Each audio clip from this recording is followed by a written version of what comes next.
Welcome to Walk and Read, and let's talk about Elizabeth Gilbert. I love Elizabeth Gilbert. I love her as a writer, I love her as a human, I love her as the founder of Letters from Love Substack. I think she's just awesome. And I know many people know her mainly from Eat, Pray, Love, and it's a nice book. But in my completely subjective opinion, those two are even better. So I want to recommend two books by her, and I think if you read them, you won't regret it. First of them is Big Magic, and second of them is The City of Girls.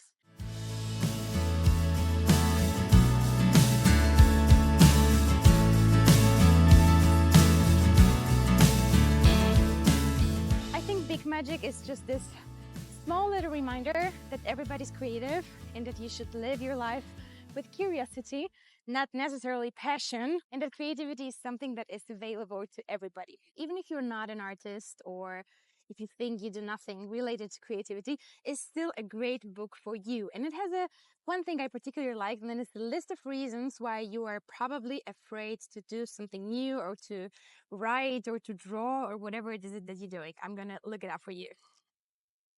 And it's important to say that Elizabeth Gilbert doesn't encourage you to, leave your day job and turn your passion into work or nothing like that.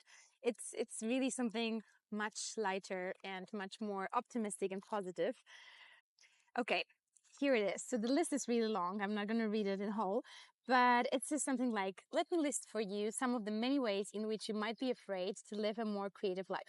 You're afraid you have no talent. You're afraid you'll be rejected or criticized or ridiculed or misunderstood or worst of all, ignored. You're afraid there's no market for your creativity and therefore no point in pursuing it. You're afraid somebody else already did it better. You're afraid everybody else already did it better. You're afraid somebody will steal your ideas, so it's safer to keep them hidden forever in the dark. You're afraid you won't be taken seriously. You're afraid your work isn't politically, emotionally, or artistically important enough to change anyone's life. You're afraid your dreams are embarrassing. You're afraid that someday you'll look back on your creative endeavors as having been a giant waste of time, effort, and money. You're afraid you don't have the right kind of discipline. You're afraid you don't have the right kind of workspace or financial freedom or empty hours in which to focus on invention or exploration. You're afraid you don't have the right kind of training or degree. You're afraid you're too fat. I don't know what this has to do with creativity exactly, but experience has taught me that most of us are afraid we're too fat. So let's just put that on the anxiety list for good measure.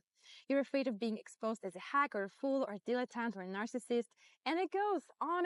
And I'm sure you can identify with some of those reasons. And the last two are you're afraid of being a one-hit wonder and you're afraid of being a no-hit wonder. So basically, you're afraid of everything.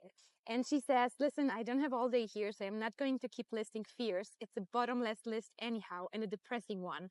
I'll just wrap up my summary this way. Scary, scary, scary. Everything is so goddamn scary. And let's remember the first line. The first line says, once upon a time, there was a man named Jack Gilbert who was not related to me, unfortunately for me. That's how it starts. So Big Magic, definitely give it a go. Let's talk about City of Girls. It's a novel, it's fiction, and it tells the story of Vivian Morris, who's just 19 years old, and she moves to New York, and her life is completely changed.